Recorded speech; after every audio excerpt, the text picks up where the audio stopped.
We are UK CORRAL, and we're about to review Miracleman Book 3 Olympus that appeared in Eclipse Comics Miracleman number 11 to 16. And I am Michael, and this is Nice Man and Stuperman. What? Oh, really? Yep. Adam has become Stupor Man? Well, I felt like I was a little bit in a stupor today, so I decided I'd be thematically appropriate. Oh. But this is the third book of Miracleman, which we're covering as well. So this is the capping off of the Alan Moore era. Yes, this is it. And only because of Nice Man, it's also the last Miracleman story we'll ever talk about. But that's neither. Why? I doubt someone's so nice to actually own up to those words. I'm sure we're going to get a surprise down the road. Yeah, you know why? Because the following are written by Neil Gaiman. Exactly. But anyway, okay, so Paul Niceman is going to do his best to summarize number 11, the first part of book 3. And I can't. Okay, on to the next one. No, wait. Okay. No, wait. I mean, well, let's go through it. But, I mean, let's have some disclaimers. Yeah, like we should say I swear I have read this. Sure. And I swear that I really, really appreciate it and love it.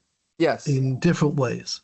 However, can I actually remember what it was about? So here we see Miracleman. He's in some kind of alien dwelling. And interestingly, he's taking this metal stylus and charging it, I think, with energy from perhaps his own body. And he's now going to inscribe in this almost like holy book on a lectern events of the recent past, I believe. And that's correct so far. You two are going to have to tell me I'm right or I'm wrong. So I'm right so far, right? Yeah, he's writing A levels. You're doing good so far, yes. Yeah, he's writing in 1987 about events that happened in 1983. Okay, yeah, that's very important. And so here he is in this absolutely splendid alien palace thing with waterfalls and like a seat upon which a king would sit. And here he sits scribing. That's really not a word, is it? But anyway, writing with his metal pen. And isn't that booklet he's writing, isn't it also made of metal? Yes. Yes. Which is so cool. Metal writing on metal, right? Yep. He's got a metal stylus. I mean, of course, even here with this little thing, supposedly little thing, a lesser writer would have had him writing in a regular kind of book. Right. But not Alan Moore. This whole place is magnificent. Consequently, even writing a kind of diary of events can only be done with a metallic stylus into a metallic book because it's alien. Mm-hmm. And we can just stop right here and say, there you go. Now you know exactly how everything's going to go from here on because no stone is left unturned. We are in an alien environment, dealing with aliens, alien culture, and that's what you're going to get. You're not going to get any let up. You're not going to get any let down. You're not going to get any cheap writing. Can you imagine if this were in the hands of Mark Millar? Can you imagine? Well, yeah. Interesting because as a bonus comic in one of the reissues, there is a Mark Millar written Miracleman comic, I believe. So I was gonna ask you guys to review those two, but I decided against it. So we'll just stick to the Alan Moore stuff. Thank you for your generosity. Yeah. All right, I just want to say one thing. I know Nice Man keeps going on about the alien nature of the scene, and I do agree with it. There is something very otherworldly about it. But if you look at the title of this book, it is titled Olympus. So my mind, of course, goes to something of the old Grecian gods and something of the splendor and magnificence of that, as if he's upon Mount Olympus looking down. Right. And I should just interject quickly, this will be the framing device for the entirety of Book 3 of Miracleman. And we'll slowly unravel what exactly happened in these years between 83 and 87. But anyway, I'll step away You from know, that you're right. description. It's funny how you can say something like meaning you, meaning me in this case, and then immediately hear something and realize, no, what I just said was kind of wrong. Because you're right. It's titled Olympus, and he is like in a Mount Olympus, and those two sculptures above the waterfalls are decidedly human females. So it's alienesque, but more godlike than anything. Right. Okay, so is Miracleman, has he become a god? He's writing the script from Mount Olympus, his Mount Olympus. And on we go.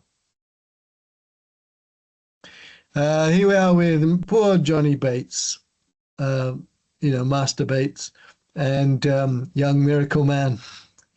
And he's fighting and fighting all the time against, the evil side of him that wants to come out and wreak havoc.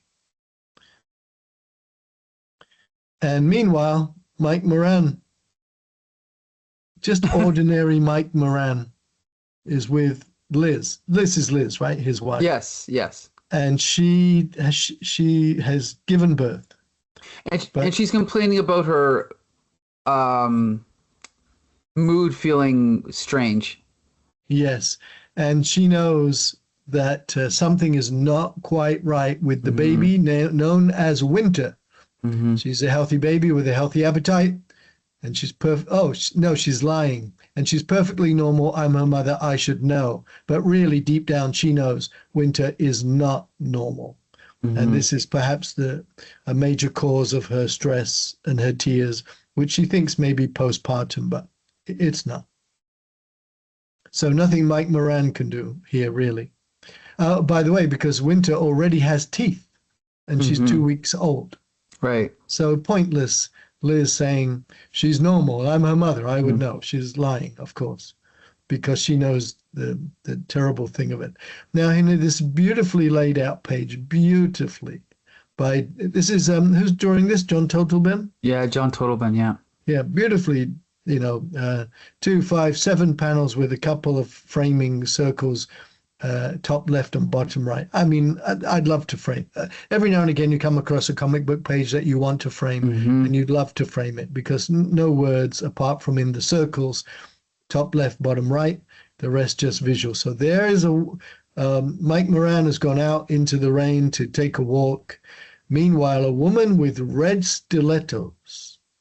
And already you can see this is the color of Miracleman on her little booties, her red stilettos, going into his house as he leaves. And he's now being pursued by a couple of shadowy figures who we know for sure will be those shadowy alien figures that have been on the hunt for him for a while now. And now, yes, continues. Go on. I was going to say it continues. Yeah, the page is similar, but it continues here. Yeah. And of course, the shadowy figures catch up with him. He tries the usual BS. No, I'm not Mike Moran. No, I'm not Mike Moran. My name's Johnson. But these shadowy figures, they speak in English, but an odd kind of broken English. So, which gives us, of course, we know they're alien. And it helps that they do this rather than just speak in regular English. So Mike goes off on a run, tries to escape them. Of course, he's not going to escape them. Finally, he realizes this is pointless. He turns, and I love the way he does this. He turns with such a look on his face and no big splashy Kimota. It's just really just understated Kimota, like a resignation. You know, with Captain Marvel stuff, it's always you slam the mega bands together, and right. Or in the DC Captain Marvel, Shazam and all this. But here he is, Mike Moran, ordinary Mike Moran, totally resigned to this Kimota. He changes. He sees the aliens. They know him for what he is, as they suspected. And now crap is going to hit the fan because they then mumble something in an alien language and they immediately transform into their real selves, completely alien selves. But interestingly, he doesn't stop to have a conversation with them. He doesn't say, okay, why are you following me? What do you want? What's this? What's that? He just goes straight on the attack. and of course is repelled by them. And I found this interesting bit of characterization. Why would he go straight on the attack? Why wouldn't he ask them, what do you want? They might actually have been saying, we just want your autograph. But, anyway, so they repel him with awesome power. And then they come upon him, and now he's got to really defend himself because the die is cast, and it's a big battle, and he shoves his fist through the chest cavity of one, but that doesn't stop the character from transforming. Transformers already existed at this time. Mm-hmm. But the alien transforms into a now awesomely powerful, dreadful sight. Kind of like a turtle, with yes, guns on it or something, yeah. Right, but still alien. Mm-hmm. I like. And meanwhile, back at the Moran house, Liz opens the door because she hears something at the door, opens it, and there's a whoosh of wind.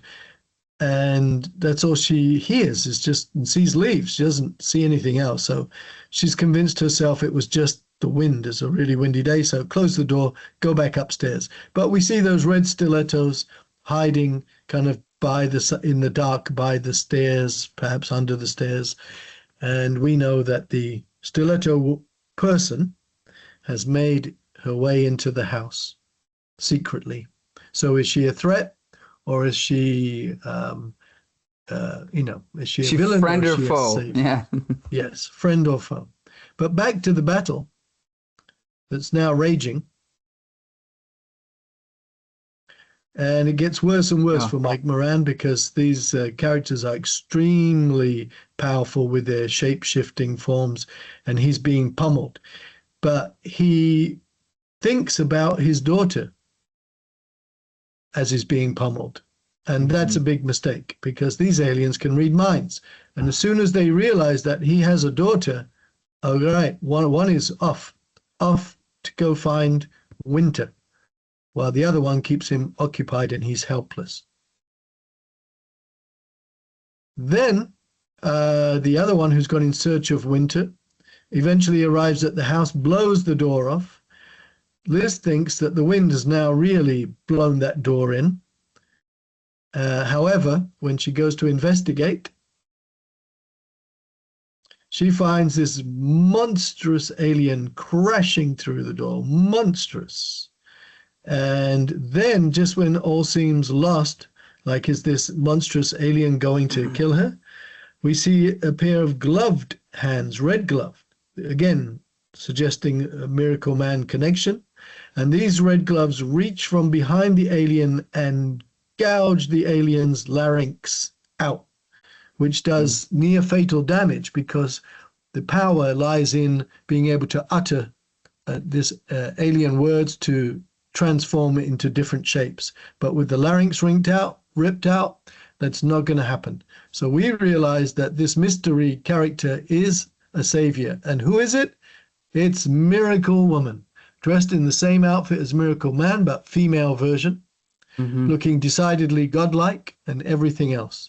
So now the pot has been stirred. We know about Miracleman, we know about young Miracleman and kid Miracleman and young nasty man and Gargunza. Who is this Miracle Woman? And do we learn something here?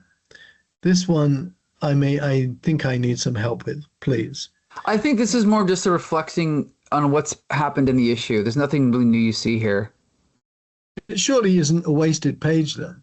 Well, no, but I mean, as you said, this story is not so much about, there's a lot of it that's not about plot. It's more just about him commenting on like the state of things right now and the way people are, right? So this is a detour, you see, into his diary that he is writing. And really that's it. So you get a kind of more insight into his current feelings and, thoughts, because obviously he's writing about what happened in the past. Right. Okay. And it says to be continued. Right. So let's talk about this chapter.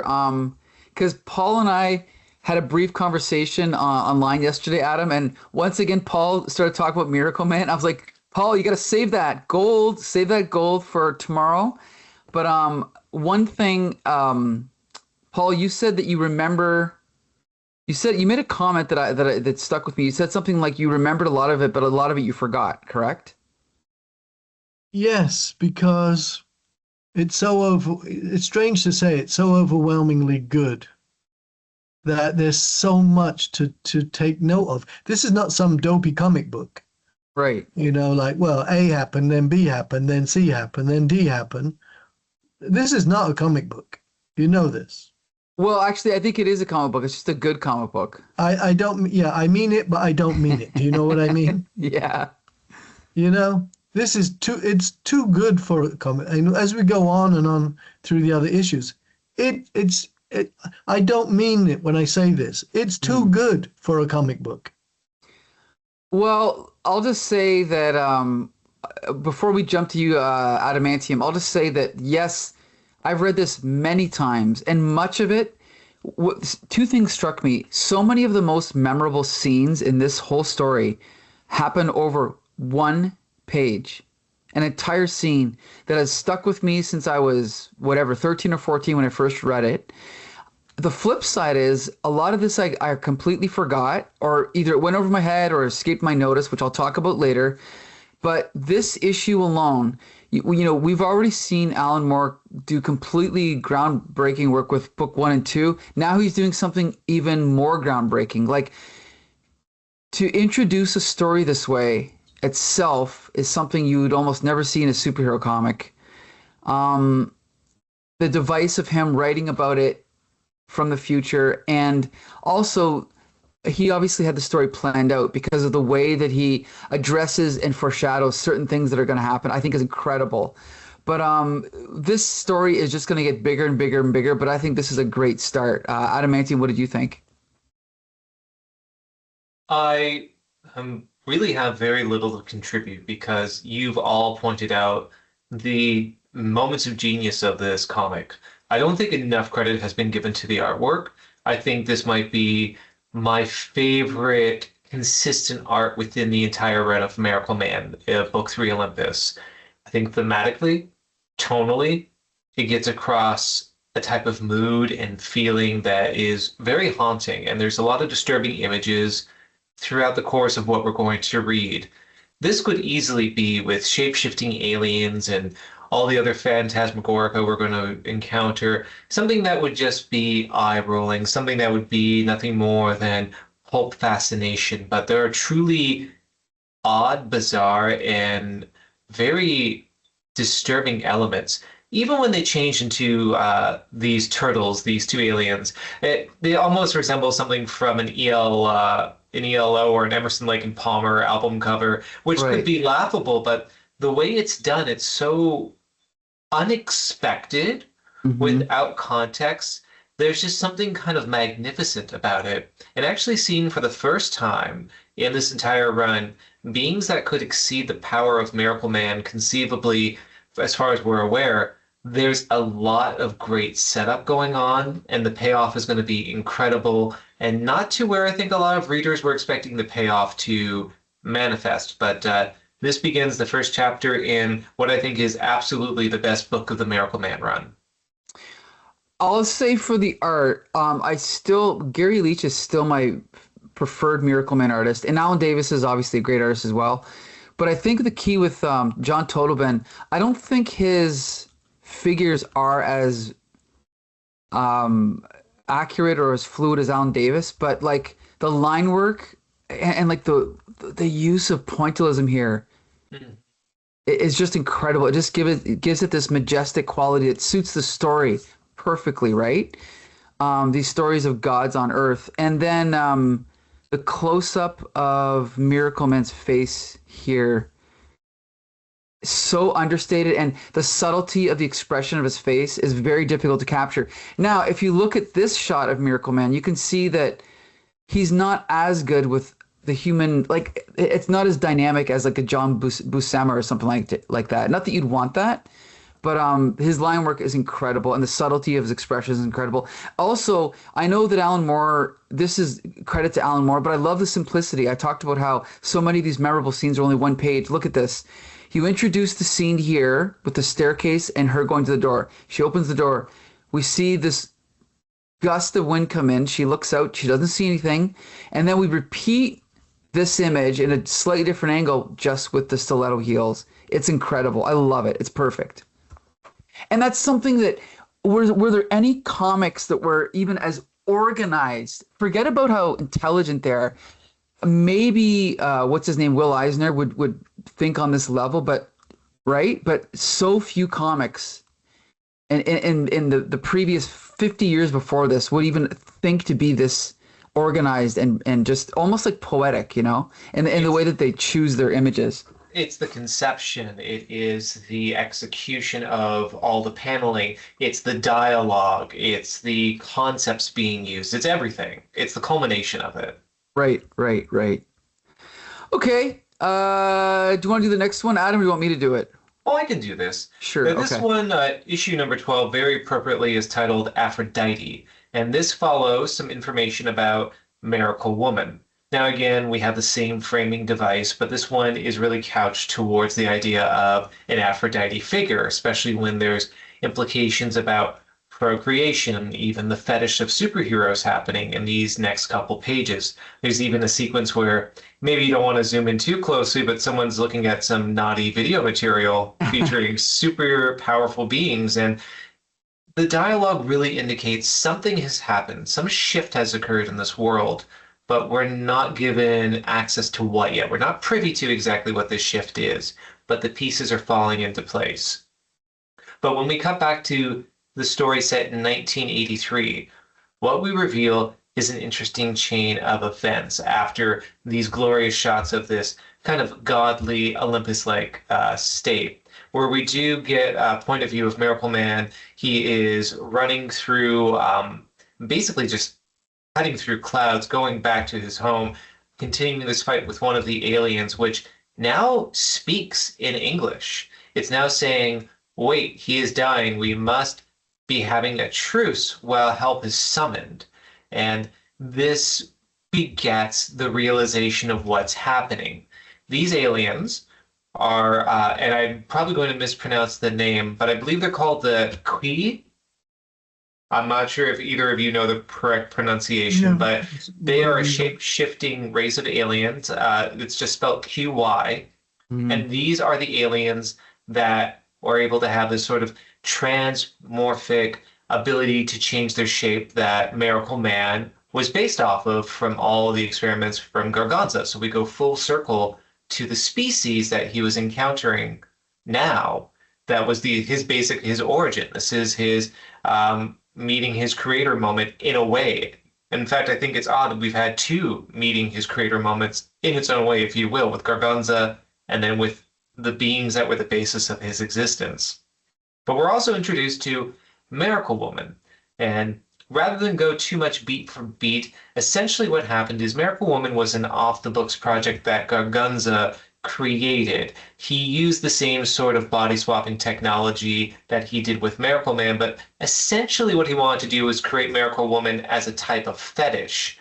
Luckily, she was able to escape his machinations, and because of some subterfuge, escape from the story beats that were set up for the Miracle family, which explains her absence in all those fictitious memories. However, she's shown to be physically as well as mentally on par and capable as Miracleman is, which is very fitting. He's finally met someone who is not only a match for him, someone who's on par with his abilities, but someone he is undeniably attracted to. And he admits as much during the course of his dialogue.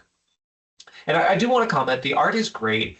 And this is why I really love the art in this arc. You have this great pointillist sort of aesthetic happening for the majority of scenes, but for these retro kind of golden age throwbacks, you have that style of art that's also implemented going into the next page with this almost Silver Age style work of art, which I think is great. Having the shifting time frames of comics reflected in this artwork, which are the fictitious memories of the Miracle family, or in this case, Miracle Woman. I think that's just clever storytelling. Mm-hmm. Yeah, incredible. You're right. Yeah, just flipping through this. Yeah. Yeah.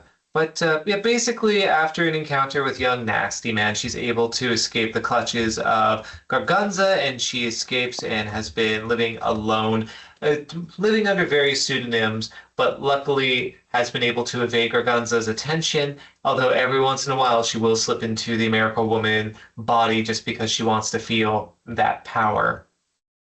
Now, after the recounting of her tale, going forward just a few pages, we're introduced to some familiar looking aliens, which are called warp smiths. And I think it's, yeah, right here. And we get some mythology happening. The warp smiths are a group of aliens that are basically in a sort of stalemate Cold War with the Quaid, who are these powerful beings who can shift between time and space, kind of equivalent to the sort of body swapping abilities that the Quaid have. Only because they have such incredible powers, they've decided we're going to have this kind of stalemate rather than engage in a Cold War. This is it. And part of the reason they're all here is because they were looking for cuckoos, or essentially other beings that maladapted their technology that should not exist. In this case, the beings that Gargunza created with the Miracle family. And they admit fully, yes, our intent was originally to hunt you down, Mike Moran, and we were going to kill you. But things have changed, particularly because they find out about Winter. And so what they do is, in order to save this one alien with his crushed larynx, they're going to transport everyone to a separate facility off planet. And just as Miracleman is trying to tell Liz everything's going to be okay, a sheen of white light just appears, and then all but Liz disappear from the house, leaving just this vaporous trail behind. This cuts to a sequence where we're seeing Johnny Bates being abused in the most horrible fashion, and this is really just going to be a little bit more foreshadowing of what's occurring later on as we jump back to another framing element. This is the back end of the framing for this issue, as we see Miracleman continuing flying through Olympus and just reflecting on what this could all mean and where the story is heading, as he's sitting on a gigantic statue indicating he and Miracle Woman are in a passionate embrace, foreshadowing again something that's going to happen later on. Very subtle storytelling, a background element where if you didn't look, you may have missed it. Yes, there's a lot going on here. I also want to point out how, even though this is a deconstruction of superheroes, we can see throughout this story how much Alan Moore loves superheroes. And giving Miracleman this Olympus is kind of like his Fortress of Solitude or his Batcave. And in one of the later chapters, when he talks about his fantasy of a perfect world where he basically says everyone has a cave to hide their secrets in, and everyone has a sidekick. This is showing, I think, his love and appreciation of superhero lore, right? And just anyway, and we'll get into more into that later as the story goes. But of course, I thought this issue was great. And once again, we get these scenes that are only a page long that hit so hard. The origin of Miracle Woman is recalling some of the other horrific things we've found out about what's his name, Gargunza. About, like him basically raping her while she's asleep and stuff like that. It's horrific. We also get a new piece of information that the body they discovered that they thought was young Miracleman was actually young Nasty Man, right? Which is like an interesting little detail that I wonder if Alan Moore had planned all along.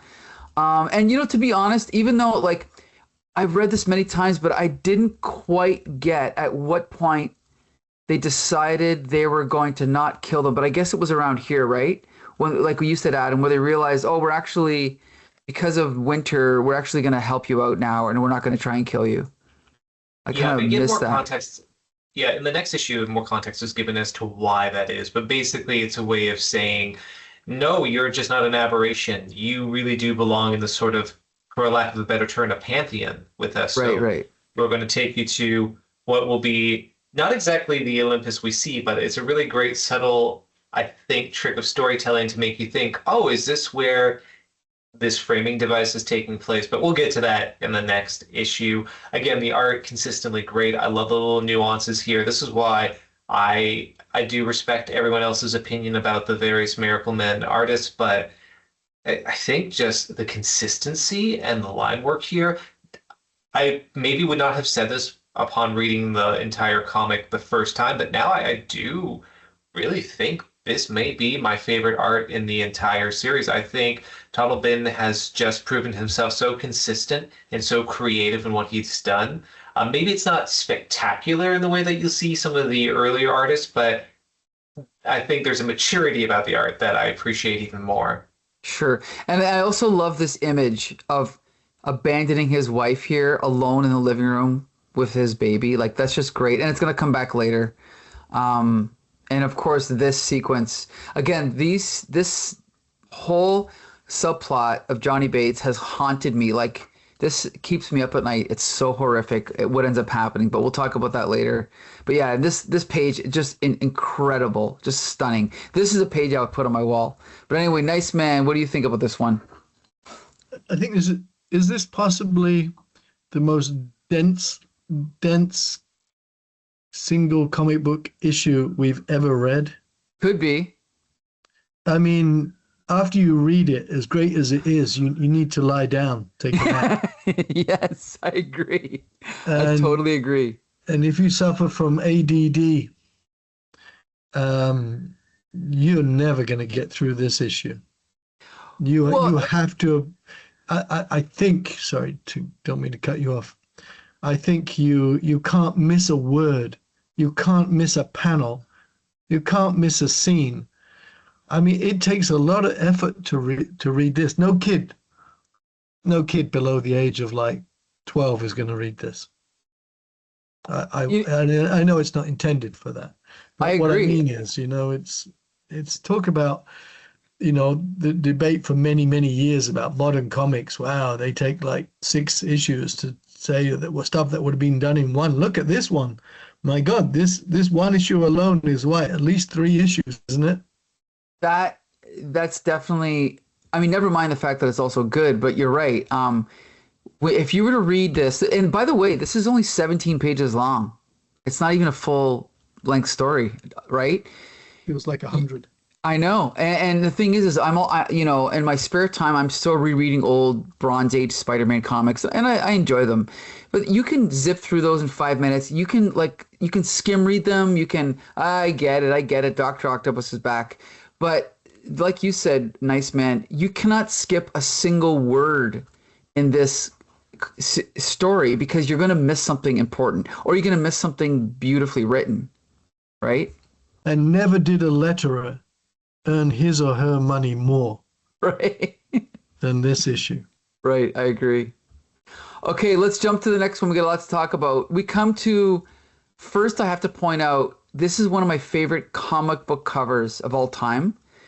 The whole run has great covers, but I absolutely love this image, and I've used it before for my own, comic book syndicate page and stuff like that. But I just think it's just stunning. His costume, the line work, just his position, what he's doing. Such a breath of fresh air. But anyway, in this, okay, let me see here. Oh God, Alan Moore could have just stuck to the main story, but the fact that it's like he thought of every conceivable idea that he could and used them all. And in this Yes. one right, in this one page, we get this little side story of what is it? It's like a colony of androids that he's grown that live like they reproduce so quickly that they're basically experiencing an entire history in the space of a few moments. And we see the point of view of this guy here looking up from this kind of balcony, and through the haze of the glass that he's encased in, it's almost like the clouds in this guy's sky are Miracleman's face as he's peering through the glass looking at him. And we see these little passages like 2 hours passed and 5 generations, the fifth formulating fundamental questions that concern their origins, their whole existence. All life can. Where is it? There's a really good one I wanted to read here. I've watched its higher attributes evolve: language, aesthetics, and philosophy, panned like gold by these prospecting intellects from an unending binary flow of on and off and yes and no. Like, he didn't have to put this in, right? But he had the idea, and he expressed it completely in one page. And like you said, Adam, we got to give credit to the art too, because John Totleben's art here is incredible. But anyway, we cut back to this framing device of Miracleman in Olympus, and it's kind of hard to see because these are 2-page spreads. But we see him narrating the story, and we get some foreshadowing of what's to come. And we should point out that we get some foreshadowing here. This is the gravesite of what's his name? Is it Asa Shorn? Wait. Is that how you pronounce That's it? right. Yeah, As a Shorn, Torn. As a Torn, which yeah. is one of the warpsmiths, as we'll Right. learn throughout the course of this particular issue. Yep. And then there's also other details, like this plant that has like hands on it. Looks like human hands. There's another one here with eyeballs, another one with ears. Just the imagination is incredible. And again, we summarize plot, but you can't really do that in this comic. So at the top, we get a framing device that's a flashback to the previous issue from Miracleman's point of view, watching as he teleports away from his wife and then appears in this alien world with the warp smiths and the what is it, the key, the Quee, Whatever you want. whatever we want. You know what? I think it might be Key. Let's go with Key. Key, okay. And we get this. Now this is an interesting scene because in this scene we see the doorway that's really far away. We see this kind of table that, or this like platform they've arrived on, and we also see kind of like a futuristic looking, what is that called? Like not a gurney, but whatever that's called that an ambulance has. And in this next panel, we can see that it's almost like the camera's moving in towards the door, and this is happening. It's like a very three-dimensional scene that's happening. And in the third panel, we've kind of dollied in and followed them up towards this staircase. It's just a really cool way to tell the story. Then we arrive at what is almost like a it's what do they call it? It's infraspace, but they refer to it as something else, I think. But basically, this is where all the bodies are kept, correct?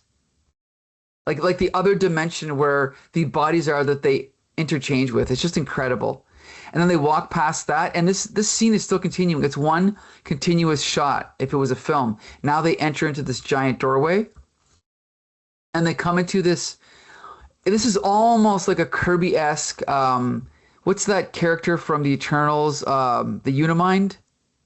Yeah. Right? Almost like a Unimind type thing, but these aliens, to them, this is the most beautiful, perfect thing imaginable, right?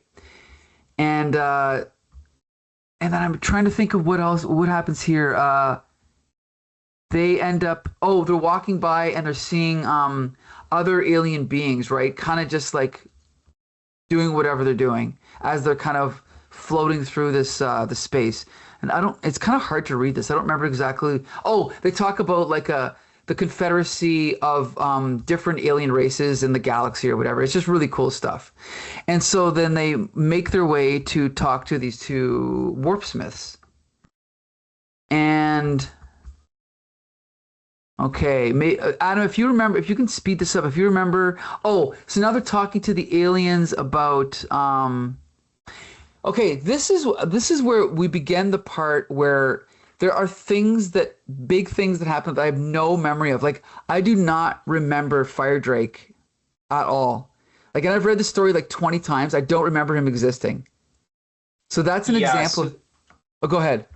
I was just going to say, basically what's happening is they're going to include Miracleman in this pantheon along with Miraclewoman, since they know they're capable of now producing beings of their own. They can reproduce, which for them, they never outright say, but gives them a sense to say that, well, you're more than aberrations. You definitely belong in here. And when they talk about Fire Drake Sweep, what they're really talking about is observing the Earth for other types of super powerful beings. And this is to include these beings within their collective. And during the sweep, they're missing over one particular one who appears to be incapable of manifesting. And we cut to the next page, and this is such a great foreshadowing because the next page features Johnny Bates as he's being observed by the doctor. And again, his kid Miracleman dark persona in the background, kind of arguing with Bates, describing how he needs to be released. But no, ultimately, Bates has yet to succumb to releasing this inner monster. But what's really interesting is that this alien who's doing this dialogue, who's kind of talking about doing the sweep of Earth for these other beings, describes Johnny Bates as no threat. So there's a little bit of hubris that's bound to happen with that. And then the next page is a lot of beautiful dialogue, a lot of great examinations of, the nature of existence and what it means to be a sentient living thing.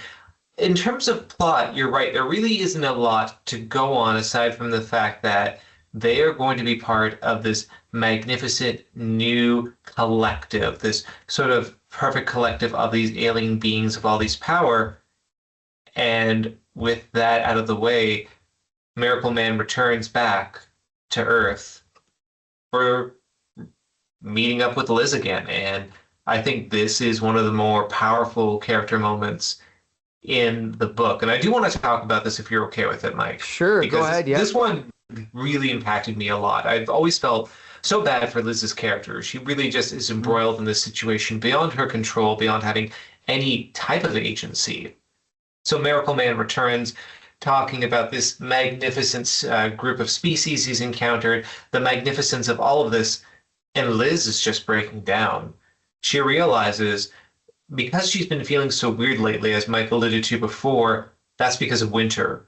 Winter's manipulating her and her emotions, and she can't stand everything that's occurring around her.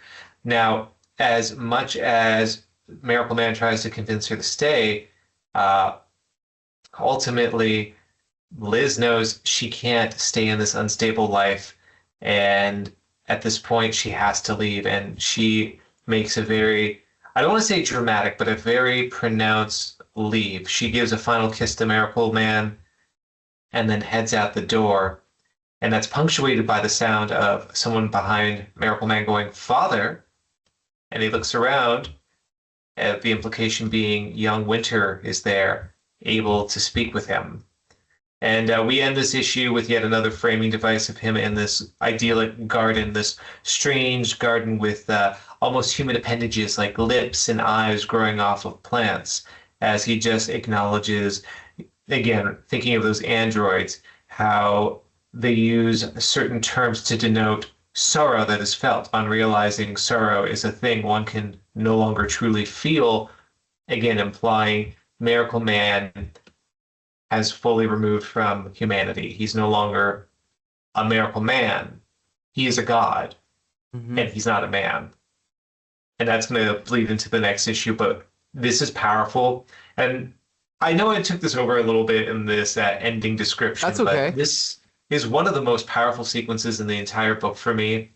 I love when Alan Moore slows down from the mythologizing and gives us these really human moments of people in seemingly unthinkable situations and the reflections of humanity that allows someone to have. And this book, maybe more than almost anything else of his, maybe perhaps even more than my beloved Swamp Thing and Watchmen, does that in this issue.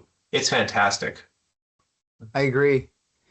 And as we said, some of these sequences are only a page or two long, but they're so effective, and there's so much imagination and thought put into every page.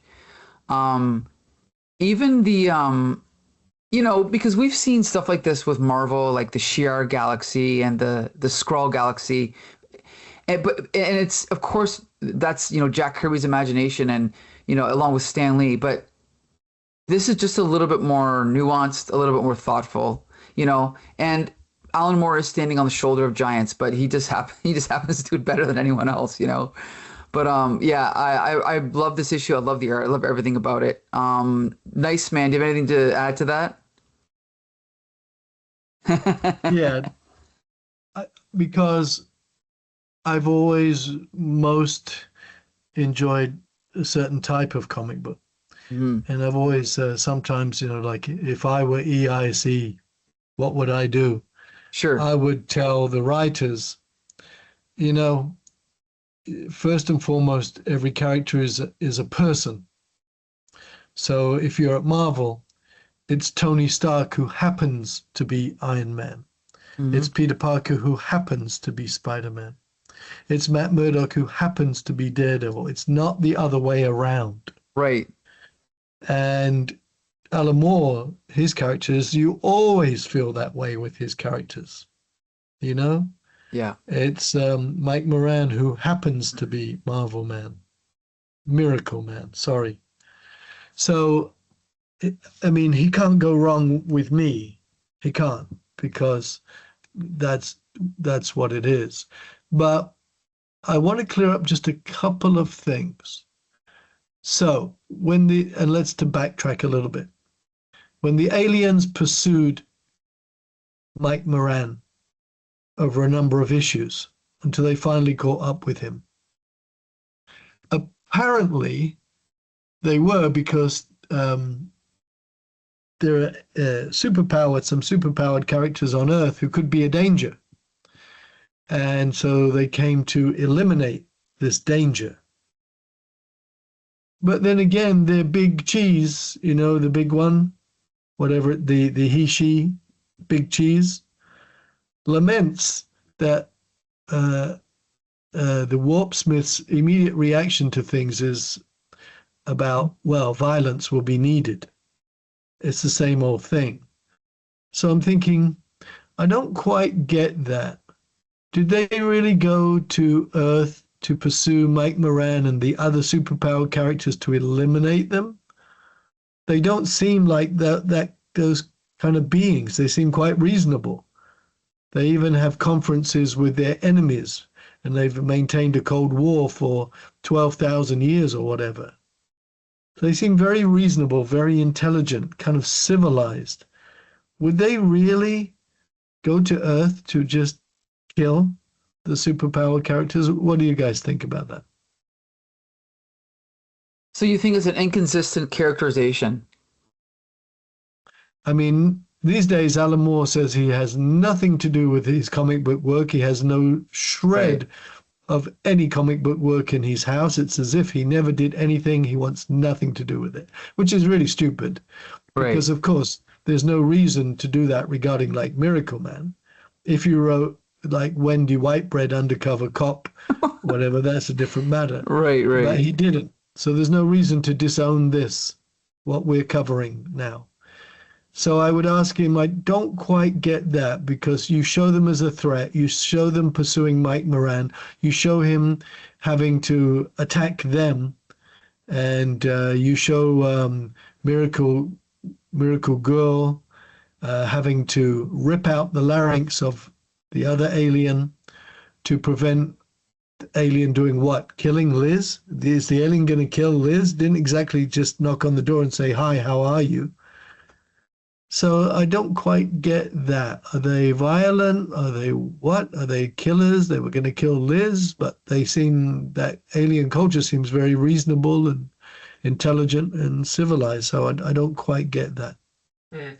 Well, I don't think they were actually killing Liz. I do think that was going to be a little bit of a misdirect because, as it's stated, what they were really after was the superpowered beings created through Garganza's experiments. So they were probably tracking down Miracle Woman and Miracle Man, and that's where they were going about. And knowing that Mike Moran lived in this house, I would just imagine it was a little bit of, as I said, misdirection for plot at the time where you didn't know what the intent was for these beings.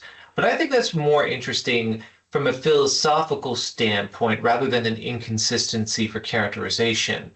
You have these beings that show great clemency and diplomacy that try to eschew violence as much as possible, yet feel driven to have to kill these beings that they think could be an endangerment to other entities on this world or in other worlds.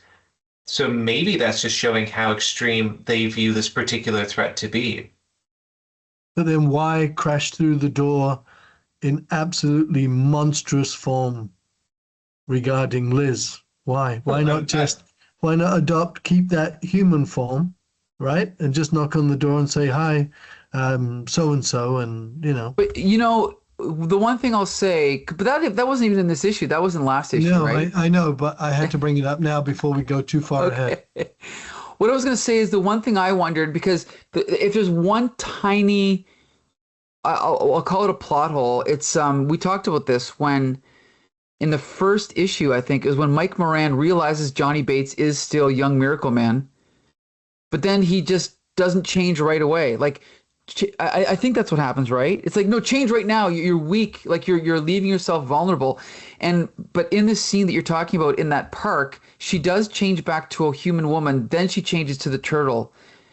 And I'm assuming it's because she wants to surprise her. Surprise! Not surprise her, but catch her off guard and then kill her. Or maybe she's thinking Winter is the threat. Yeah, I don't know, but I mean, anyway, Alan Moore Yeah. would never talk about this stuff now, but it's the only thing that kind of held it. Okay. But what about this issue we just read?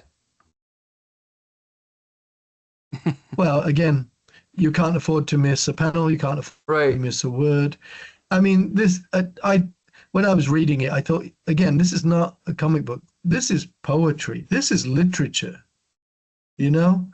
And I don't know if he'll answer me. I mean, Don McGregor, he and I have had contact in the past, especially when I arranged to get some wording from him before a screening at my college, which I then read out to the assembled screening of Black Panther. I read out to them, here's a direct message from Don McGregor, responsible for much of what you're about to see. Mm-hmm. But I wrote to Don McGregor just a little bit earlier this evening, and I said, I'm wondering have you ever read Alan Moore's Miracleman? And if so, what do you think? Because Don McGregor, of course, was roundly criticized for being so literary in the Black Panther series and in Raven, War of the Worlds, and so on. Well, I mean, if people at Marvel had a really hard time with Don McGregor's literariness, if that's a word, I don't even remember, what the hell would they say about Alan Moore's Miracleman? Because this issue we just covered. Not correct me, tell me if you disagree. Isn't this like reading literature? Of course. Isn't this like reading poetry? Yes. But that's what comics can be if they aspire to it. If the talent's there, they can be anything, right? Well, I'm going to actually defer, and I will disagree. It's not like reading literature. It's not like reading poetry. I agree more with Mike. It's like reading what comic books have the absolute potential to be, because they have, as a medium, a way to convey information, emotion, and content that poems and traditional text-based literature can't. And oftentimes, like those other forms as well, there's more bad poetry and more bad literature than there is great works out there. And it certainly holds true for comics. And yet, this is one of those emblems that show what the medium can do to make it excel so much. I would rather sometimes look at a good poem or a really good novel and go, that's like an excellent issue of Miracleman. Yeah. Slow clap. Okay, we got to jump to the next one, though. That was great. Nice man, did you read this one, or is it going to be me and Adam here on in? It's you and I have it downstairs. I'm sure. It's different than reading it. Well, rather than you jump downstairs, Mike, I can tackle this one if you want to take the next one.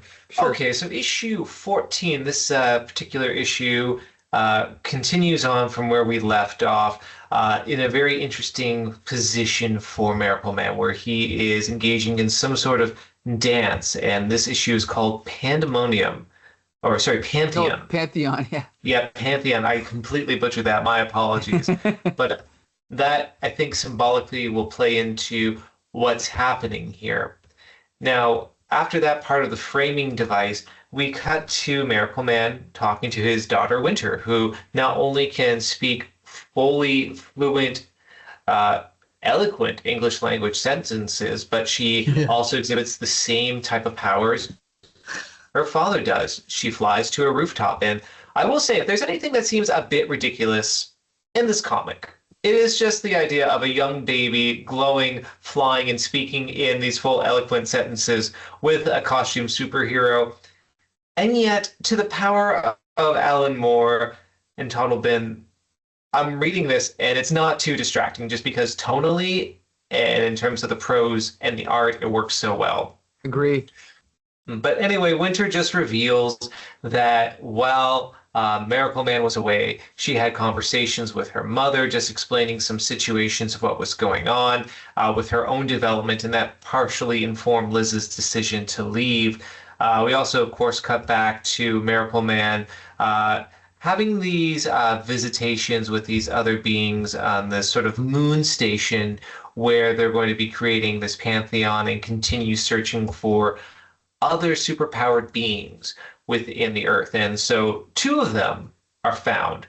One of them is an aforementioned being that is called, I believe, you might have to jump in, A fire drake. a fire drake. So it's basically a pyromancer who's able to generate fire. And then the other one is a character we were introduced to previously, Big Ben, who is kind of a Urzat version of Miracleman created early on by Gargunza. Well, anyway, it's decided, well, of course, we'll have to collect this one character, this one that is the pyromancer, the fire drake, whose name is Huey Moon. But Big Ben is kind of incapacitated, so we're not going to bother with him. But we do get some flashbacks interspliced with this sort of mythic celestial dance that Miracleman is performing as he is being recounted the conversation between Liz and Winter, as well as just some kind of flashbacks between Liz and other characters talking about her feelings of disillusion and alienness from the Moran family, and ultimately acknowledging, I can't stay here, I have to leave. And if you go forward a little bit, Mike, what we get is this incredible sequence thereafter. Yes, because what happens is then Winter also says that she's no longer needed. She is evolving and developing so much, she will soon basically surpass Miracleman himself. And already the world that she's inhabiting doesn't stimulate her. She goes off to explore the universe to kind of whet her appetite and develop even further. Now, after losing his wife and daughter, Mike Moran, not Miracleman, Mike Moran falls into a deep depression. And this is what this dance is insinuating. It's a death dance. Ultimately, Mike Moran decides, without Liz, without my daughter, I don't have a reason to go on. And basically enacts a type of ritual suicide where he decides he will say Komodo one last time, and after saying Komoda, he will no longer revert back to Michael Moran. Michael Moran will be dead, and Miracleman will exist. And we see on this rock formation a simple piece of paper with Michael Joseph Moran, rest in peace, written on there as Miracleman sees what's happened. Mike Moran is no more, and now there's only the god Miracleman. Now, as this happens and he's embracing this new role away with having no real human connections, no daughter, there's certainly no human wife with Liz, this is contrasted to the assault on Billy, I was going to say Billy Batson, pardon me, the Johnny Bates, obviously a bit of a stand-in for him. And the fact that this assault is taking place to a child is just horrific. As Mike says, it's very haunting. And, you can debate, sorry, my phone's going off. You can debate the efficacy and maybe the intent of having this be the catalyst for the final descent into Johnny Bates deciding to unleash Kid Miracleman. But the end result is powerful, and there's no denying what comes of that, which is he ultimately decides, I will give in. He eviscerates, completely kills the bullies, kills the nurse that had been taking such great care of Johnny Bates, and walks out to continue his assault on the world as well as Miracleman finishes his dance, weeping on his own, finally alone, and not knowing why he should be weeping because of the dragon finally being unleashed with Kid Miracleman finally manifesting. Yeah, this issue is great, of course, and it features a couple scenes like I mentioned earlier that have like haunted me. But I want to talk about the storytelling, which we see here. Miracleman coming in and following Winter as she flies out. This is amazing. This is like Peter Pan, right? It's just magical. He's even got like the fairy dust around him. It's just great. And then the introduction of Fire Drake, the character I completely erased from my memory, but it's really interesting. Then we see this really cool scene, the parallel of Liz leaving him and Winter leaving him, right? And then it's not until the last two panels of each that we see his hand, the human hand of Mike Moran in the foreground and Miracleman's hand here. It's great, right? Yes. And I love it. And then this, again, one double page spread, the decision or the introduction of the idea that he's going to commit suicide and then the conclusion of it is brilliant. This scene is one of the most horrific things I've ever read or seen in my life. He is about to get sodomized by this bully. And this is also foreshadowing a parallel of something that happens later.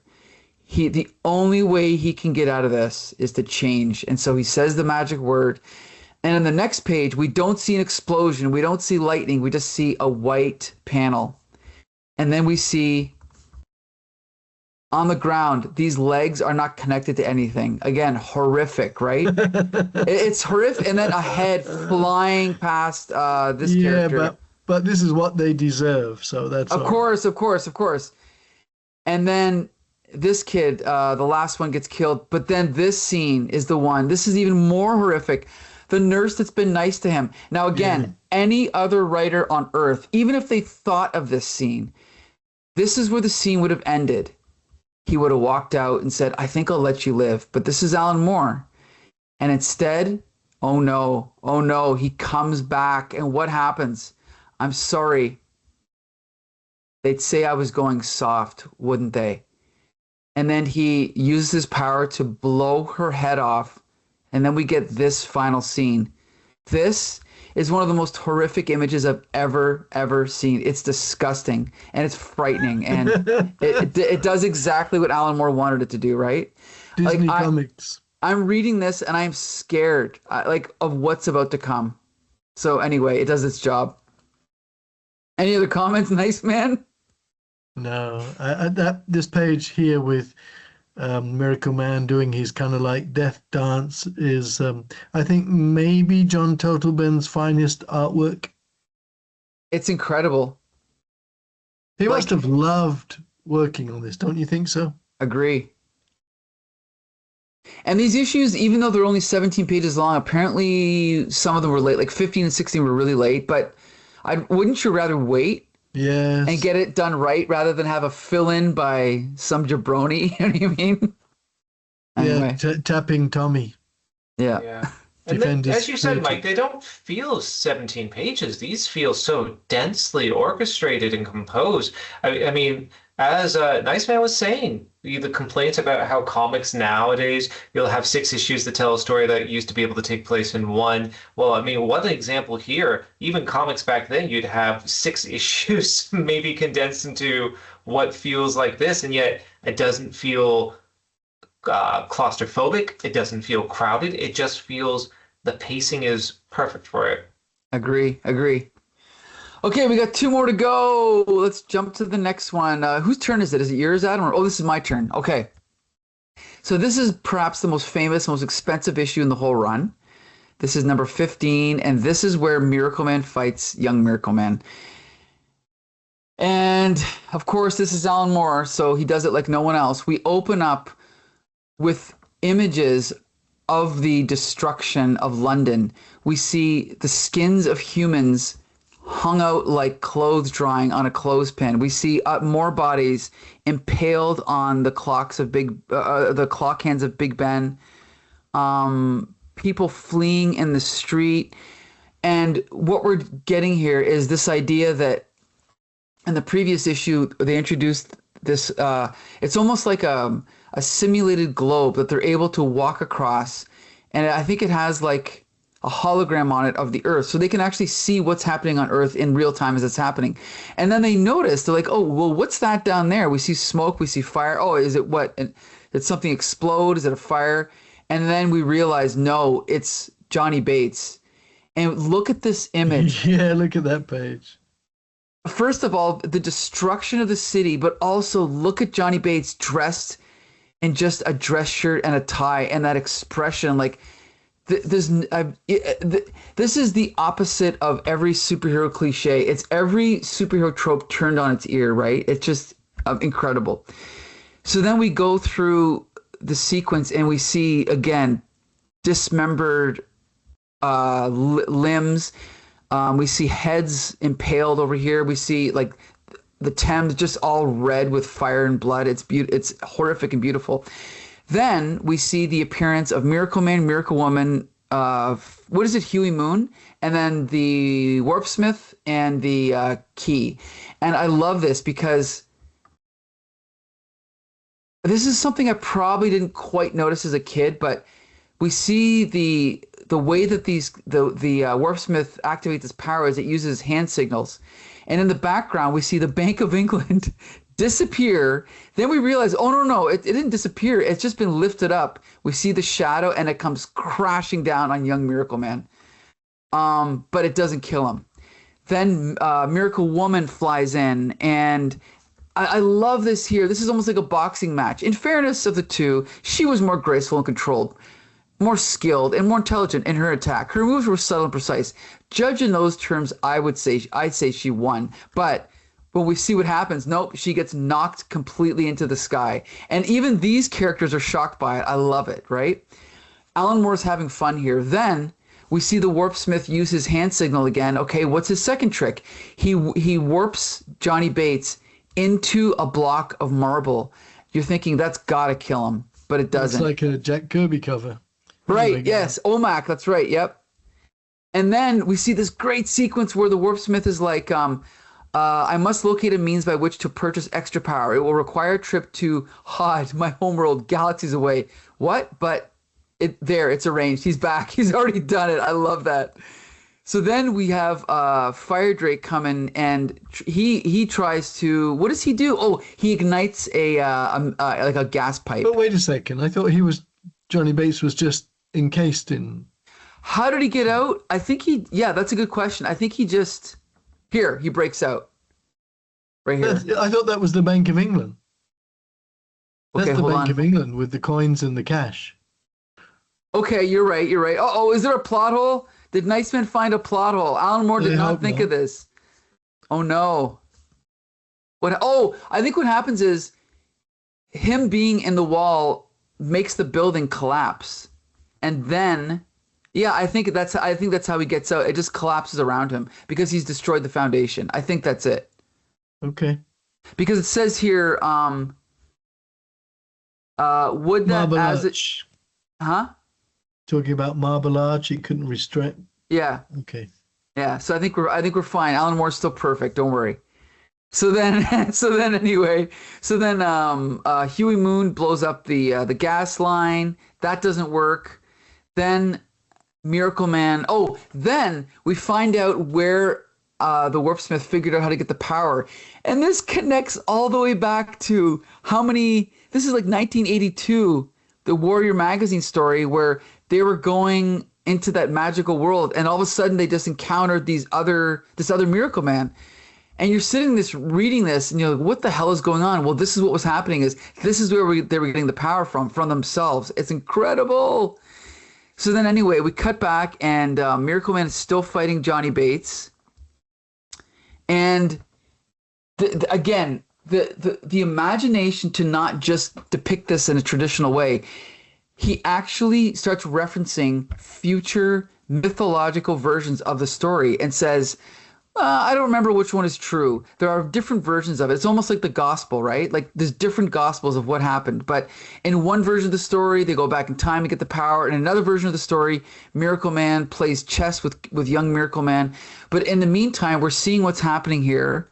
He's smashing through into the subway with Johnny Bates. They're fighting back and forth. One of my favorite sequences in the whole story. My apologists have claimed the car that I first hurled at Bates was empty. Those would have been inside having all previously escaped. I'm sorry, but that isn't true. There's a family of people inside this car. Again, a horrific image. So effective.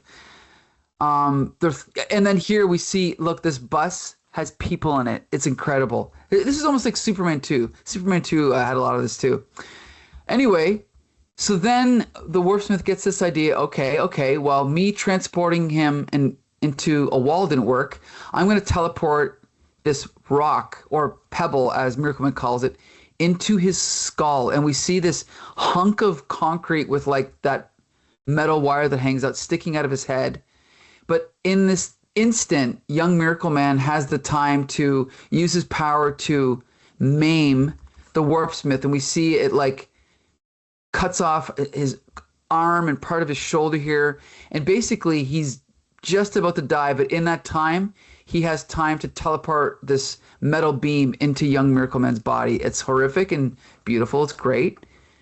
And just like earlier, how the only way Johnny Bates could get out of the danger was to use the magic word to turn into young Miracleman, the only way to get out of the pain that he's feeling is to turn back. And then we get this disgusting image of this kid with his pants down because of what happened in the previous sequence. And then he says, oh, it's never going to be all right. Oh, you mean you discovered some new way to stop me changing into him? Yes, I have. Oh, thank you.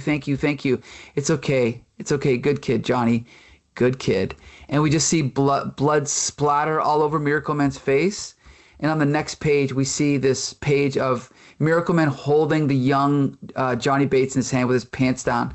It's disgusting, but it's also sad because this was, right, one of his only friends growing up, or in his career as Miracleman. It's incredibly sad. Then we cut back and we see more of the destruction of London. All these horrific images of like a mother with no arms, with children, people impaled on spikes. And we cut back to the present. Yes, this is still him kind of narrating the past. And that is the end of that chapter, and it's going to be concluded. What do you think, Nice Man? One of the greatest issues in comic book history. Agree. Not much. What do you think, Adam? It's one of those things where you don't really know if you can say anything more about it. It's like when critics say, what else is to be said about Revolver? What else is to be said about Citizen Kane? I feel this is one of those individual comic issues that follow it. And it's not the spectacle of the gore and the evisceration. I think that punctuates the severity of what's being encountered, but it's the way it's handled. And it's the bitterness at the end. You know, the victory over Kid Miracleman is not seen as some hurrah moment. He has to kill a child to prevent this monster from being unleashed. And then the slow pan out of this landscape of all these bodies and dismembered limbs it's not a victory. And even the final page with Miracleman sitting amongst the skulls and ruin of this place, yes, he even admits this as a killing field. It's not a victory. And that leads us to a very interesting place, because how could we have this idyllic framing device after such carnage, after something so horrific? And that's where we get the final issue, the wrap-up of the Olympus book, with seeing where we get to that with that framing device. All right, and we can jump right into it, and you can take this one, right, Adam? I will. I'll just say this. I always complain about fight scenes in comics. I know I do. I seem like a hypocrite. This is the best fight scene in any comic book ever. I agree. There's no argument there. I agree. All right. It's number 16. Number 16. So we reach the end of the Alan Moore run of Miracleman, and we understand what the framing device of the Olympus book is. Essentially, we are looking at a future state where Miracleman and his pantheon have come out to public. Everyone is aware that these beings exist, and how could they not after the destruction of London? So what they do is they began exerting political and ecological influence. They start changing the world. There's a really interesting sequence here where they meet with, I don't know if they actually name her as Margaret Thatcher, but it is Margaret Thatcher. And they just discuss how they're going to progress in society with that. And there's a UN meeting right afterwards where one of the warpsmiths is there discussing elements with the body at the UN and is talking about the technology and the powers they can provide people. And ultimately, there's a veiled threat of, well, there is no choice. You're going to follow through. And this is where we start seeing this theme of the loss of Miracleman's humanity really come into play. They're not telling the world, you can make these choices and have a paradise. You're going to have a paradise. And so what happens through a series of very beautiful sequences and great description, and again, as per what Mike said, doing a beat by beat synopsis isn't going to do it justice, but essentially what happens is they convert the Earth into a paradise. They remove all the planet's nuclear weapons by transferring them into the sun. They abolish money and crime by a number of different means, including eliminating the illegality of drugs, and they create sustainable and plentiful energy for the planet. So the majority of this issue is this kind of apocrypha as he's recounting, I should say, as Miracleman is recounting the efforts made to do this. And part of that is also deciding they are not going to leave London as this memento mori of what happened. They are going to create a new paradise atop of it. And that's going to be where Olympus is, atop the literal bones of this disaster.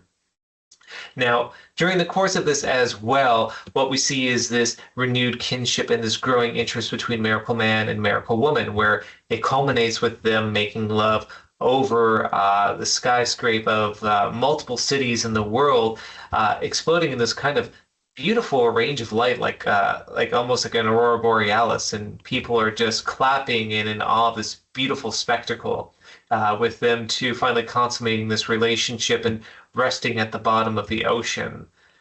And during the course of this, what we see is the integration of these super beings, these aliens, and these other creatures becoming part of the world, becoming part of Earth. And while the changes reach the almost universal acclaim where people want to engage with these beings, we see some throwbacks to other characters earlier in the story. So, for example, Big Ben and Miracle Dog are given kind of mental alterations where they're released into society as heroes. So Big Ben is changed. He's made basically sane and is now called the British Bulldog, not to be confused with a professional wrestler. And the Miracle Dog, which was Gargonza's experiment, which was going to eviscerate Mike Moran at one point, is now redeemed and is given a little cape. So he's cuter and that he can go around and be a little superhero helping people throughout the world. In addition to this, what happens is Winter returns, and with her, she brings back a course of knowledge and information from her travels across the universe. She wants to expand, and she wants to make an entire race of these sort of super beings like what she is. So working along with her father, they now have a plan where to humans of the world, they set up an initiative where if they want to help give birth to these super babies, Miracleman can donate his miracle sperm to these people. So we could have a series of women giving birth to these miracle babies, and they're also offering people an opportunity to convert into these sort of godlike forms, as sharing the key technology to not only transfer their bodies, much like the Miracle family, but they also use this technology to recover spirits of the dead, and they house them in these artificial bodies. So it is very biblical. It's a second coming. It's a rising from the grave, quite literally. And while there are those who struggle to deal with the changes happening in society, we see there's therapy and there's kind of group programs that help people adjust to this new life. So we have this hilarious sequence of a group of dictators in group therapy talking about things they've done. And it's not, I don't feel it's belittling. It's actually very sweet and kind of incredible to see that. There it is. Yeah. Yeah. Yeah. Sorry, go ahead. So anyway, what we're seeing is a world in flux. We're seeing the changes happening. Again, very subtly with the undercurrent of, we're not asking people if they want this. We'll give people the choice if they want to convert to be super beings, and we'll give them the choice if they want to produce super babies, but we're not giving you an option. This is the world you're living in now. And sure enough, crime, war, poverty is all eliminated. All essentially, even death is eliminated. So what is left is the question of, why would people not want to engage in this? And this is a question Miracleman struggles with. So we see this beautiful sequence as he's disrobing from his superhero regalia into this sort of almost regal dictatorship but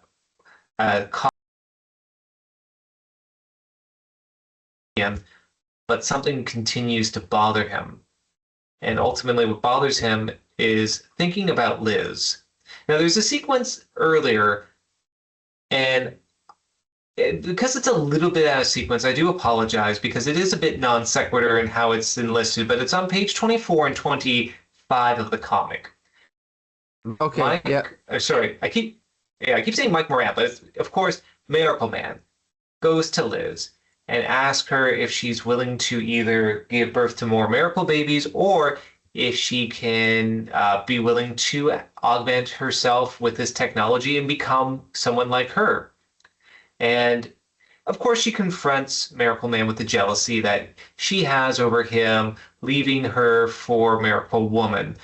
Now, he didn't quite leave her, but emotionally, even at her arrival, Liz knew that she did not stand a chance. She's an aging mortal, and then Miracle Woman's going to be a goddess. She has no means to compete with that.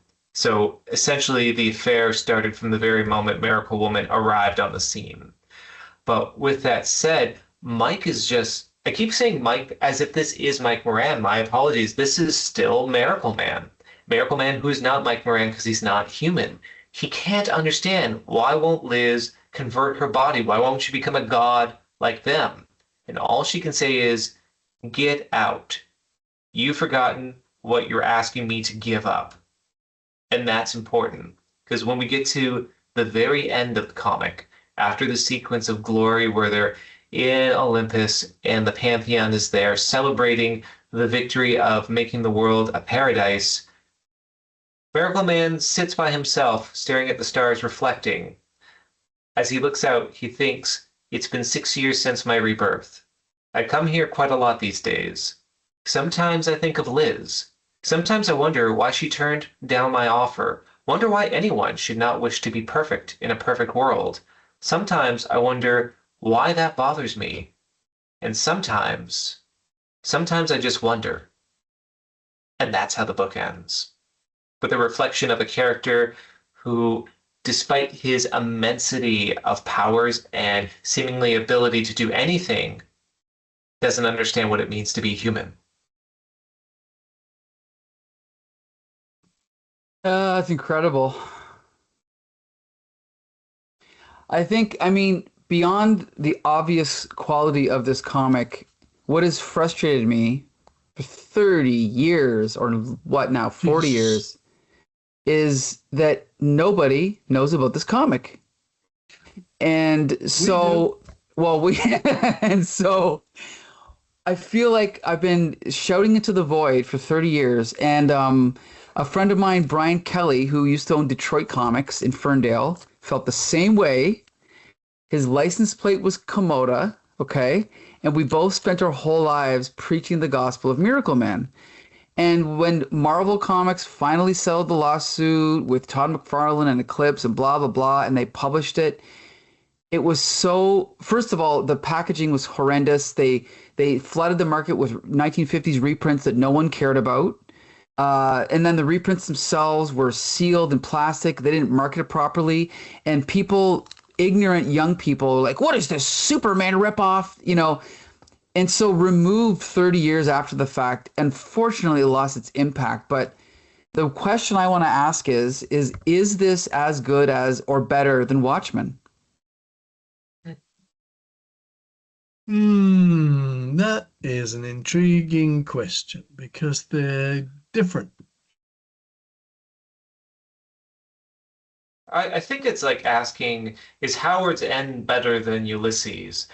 They're very different works. They're both incredible literary works, but they're also incomparable in the way this book reflects on the idea of what does it mean to be human, and if we can achieve paradise, do we think it's worth it for the sake of our humanity? And what I love about the book is it doesn't provide an answer.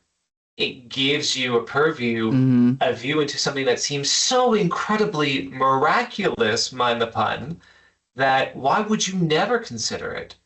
And yet Mm-hmm. there's still that dangling thread, and that's what makes Alan Moore such a mature writer, along with the deconstruction of the superhero genre. In fact, that's the only similarity this and Watchmen I feel really have, because Watchmen, in addition to being more focused on the deconstruction of the superhero mythology and archetype, also explores more ideas of, I guess you could say, civilizational change, what happens to affect the zeitgeist, what was with the death of optimism of, you know, the post-war years into the cynicism of the 1980s in which it was composed. I feel they're both very different. And so ultimately, I'm not going to say it's better or worse. It's its own thing. It's kind of like, you know, I keep naming Swamp Thing and Watchmen, but my favorite Alan Moore work of all time is From Hell. And to me, that is my favorite full collected graphic novel of all time. But I can't compare that to Watchmen, nor Swamp Thing, nor Miracleman. I will say this is not just the proto-Watchmen. Some people, I think, misunderstand what Miracleman is because they hear it's also a deconstruction of superhero tropes and ideas. It's so much more than that. It's its own thing, especially by the time you reach the end of the book. It's well worth, despite some similarities, you can see some superficial similarities between this and Watchmen. It's a different experience by the end. I guess for me, I think the question is, let's put it this way: what's more influential? Well, superficially, Watchmen's far more influential because it's probably the most influential superhero comic, along with Dark Knight. But I think Miracleman influenced. Its influence was a little bit more underground, like influencing Mark Waid, Mark Miller, Alex Ross, where I think those creators took the influence and incorporated it into their own work. And unfortunately, because they did, and their comics were probably read by more people, I think the impact of reading this by a young person today is a little bit lost. I think that's the difference. As far as the quality, the only thing Watchmen has over Miracleman is that it's consistent with one artist, planned from beginning to end, whereas this has a rocky publication history, 4 or more different artists. Other than that, I think the actual quality of the writing is just as good in this. Formally, it's not as eccentric as Watchmen either, because Watchmen had the comic format, and then each issue had the True. sort of appendix at the end to give more breadth to the story. So you have like this coda for each issue. So True. formally, I don't think enough people pay attention to how significant that was in terms Sure. of what Moore and Given were doing for that comic. This is more traditional in the sense, but I think it's the